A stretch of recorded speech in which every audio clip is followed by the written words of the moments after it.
I get it. Most people want to create content, but there are so many challenges when it comes to creating content, and it hinders them to start. Trust me, starting is the best thing that has ever happened to me in terms of creating content, and I want it to be the same with you, because there's so much that you learn in the art of creating, not just the end result of probably you want to be very successful on YouTube or any other content creation page or platform. But what I want to say is that there are certain things that are common, certain challenges that are common that I've seen others face, and I'd love us to talk about them. And also, I'm going to try to give you what I think and how I've tried to overcome it. So the very first thing is that most people are actually afraid of the outcome. They're afraid of spending so much time. Imagine you spend 3 years on a channel and you've not seen the results. I think that's the biggest challenge that most people have. The fear of, what if it doesn't work out? But hey, what if it does? Like, think about it. What if it does work out, right? Like, there's always a joy in knowing that this thing that I'm doing right might work out. But I'm putting the word might because there's just certain things that are not understandable. Sometimes you might be doing something and it doesn't work out. But what I'm saying is that in as much as you are afraid of starting because you don't know the outcome, you starting will put you at a very good position of knowing whether what you're doing or the content you're creating or you're about to create is actually good for your audience, or you are actually better at explaining the stuff that you want to talk about. And it's very, very cardinal to know yourself as an individual when it comes to creating content. And definitely, I'm trying to know myself.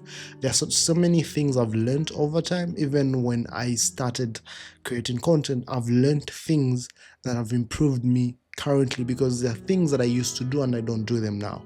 So it's very, very cardinal to actually start and put behind the fear of the outcome. Just think about what's the best that could ever happen, and also what's the worst that could ever happen if you had to actually start creating content, right? So put yourself in that position and it will actually shift your mindset and help you start creating content. The second thing, I think it's also one of the biggest things that most people feel, is the fear of what others will think about you. Trust me, I've had this challenge, I've had this problem for quite some time, and I've kind of realized that it's not actually what people think about me, because I don't know what people think about me, but it's actually what I think about what people think about me. It's more like a self-projection, right? And this self-projection, in other words, is actually self-sabotage. You're sabotaging yourself, you're putting yourself in a position that is actually not true. It's just in your mind, right? Probably you've heard of people saying false evidence appearing to be real as a definition of fear. Well, in as much as that is not really true, it also holds some sense of truth to it. The fact that sometimes we hold fear in our hearts because we think that's the reality when it's not. So people thinking about you, it might be a reality, it might not be a reality, but who cares? The most important thing is you trying to do what you want to do and you becoming better at it. And definitely people will actually start following you. You know what's really interesting? People don't care, but they only get to care if you do well. Like, if you do well, they'll be like, damn, well, who is this guy? So it kind of puts sort of a discouraging moment to people, but it shouldn't discourage you. You just gotta start creating content. I've had a huge problem with that, but luckily today, right now, I'm actually creating the content, right? The third thing I also think is a big challenge is equipment. Most people are afraid to start because they don't have the right equipment. Okay, I'm gonna be honest on this one. I've had the biggest challenge. In fact, when I'm talking to my friends, I'm like, I want to have all these equipments to be together for me to start creating content. But trust me, the equipments that I'm using right now, I've had them for the past year. I've had them for the past year, for for the longest, but I've not been creating content. Of course, I've just added a couple of things, but I've not been creating content because I wasn't comfortable with the things that I had. So the challenge really is the comfortability you have with what you already have. But here's the truth about equipments. Equipments actually are there for convenience sake and also to improve your work. But if you've got a subject to talk about and you are really rooting down that it's value to people, you just gotta start creating with whatever equipment that you have, be it your phone, be it anything. Why is that very important? It's important because when you start creating, there's so much that you learn in the process of creating. There's also being confident with the in front of the camera. There's also how you're supposed to talk. There's so much involved. There's also the aspect of editing, post-production in general. So all those things, imagine if you could learn all those things before you get yourself the right equipments. And also, if you're delaying because of equipments, it'll take you a very long time to start. I've been thinking about creating content since 2021, right? 2021. And today, this is when I'm starting. Imagine what I could have amassed if I actually started way back and was consistent till today. Imagine the amount of content I could have had.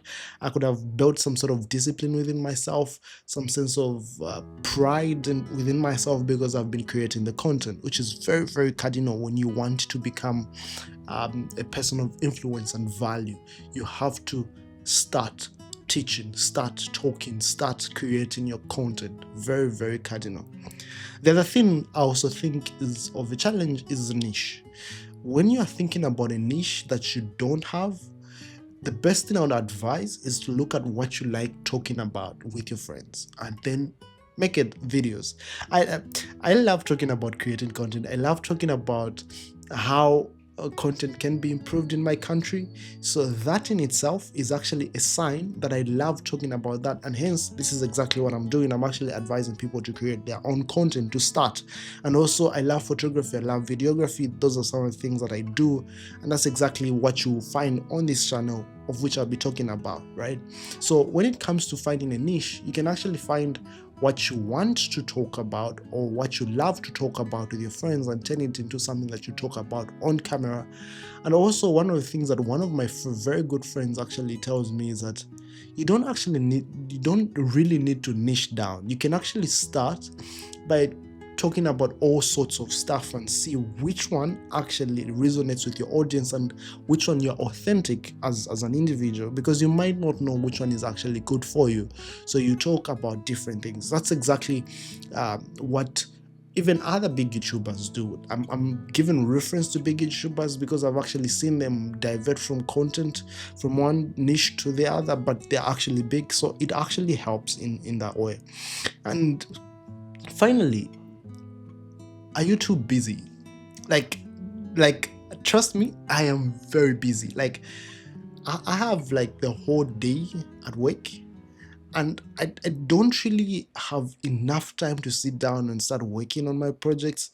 So it's one of the challenges when it comes to creating content. But one of my other good friends who has amassed a good subscriber count and also a family in his on his YouTube channels, yeah, because he's got about 3 channels. He tells me one thing very cardinal. He says, why not just create one video a week if you're very busy? Like if you create one video a week, it means that you'll be able to keep your page engaged. You'll be able to put your page busy. And also it helps you as an individual to build discipline and consistency. And this is very cardinal when it comes to creating content. You really have to find a way that you're able to create content at least on a regular basis. Regular basis is not often, but regular basis is making sure that if I create a video on the first day of the month, the next video I'm going to create is the first day of the other month. So it's just finding a way in which you can put up your ideas together and create one video a week. And that's the approach that I'm taking. My approach is that I want to be creating videos on a regular basis, maybe 3 to 4 in a week. But if I'm very busy, it means that I can create content on once a day, rather. I can create content once a day, and it's very cardinal. Like, rather once a week. Yeah, once a week. It's very, very cardinal. Once a week. And this actually brings me to my last point, and I've just thought about it. Perfection. We all want it to be perfect, right? If my other self, when I made a mistake when I was talking about how often you're supposed to create your videos, when I was talking about you have to create once a day, but that meant that you have to create once a week, I could have stopped this video, but I just continued, right? Because I don't want it to be so perfect, but I want it to be real, that we all make mistakes when we're creating content, and that's just a reality. So if you make a mistake when you're creating, of course you can change it, but that doesn't mean that it should hold you back from creating.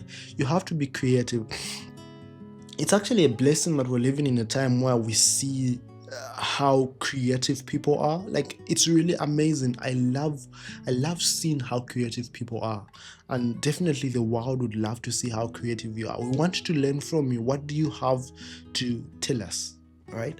Having said that, you don't have to learn everything for you to start teaching, for you to start creating content on YouTube. You don't have to learn everything. You have to learn something and teach. There's people who are actually just starting, who don't know anything on a particular topic. Let's say videography. They don't know anything, but when you start teaching, they'll definitely know something, because the little you're teaching is also the little that they want. So think about it.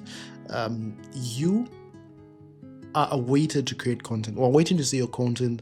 You will definitely see my content often, and it's very cardinal to see small YouTubers growing, because we are the next big YouTubers, if you think about it, in terms of the next generation of big YouTubers. So if we take responsibility and see how best we can improve ourselves as small YouTubers, kudos to that. So all the best as you start your YouTube channel. These are things that I think will actually help you grow, and have helped me thus far. And if you find value in this video, don't forget to subscribe, and don't forget to like. Cheers.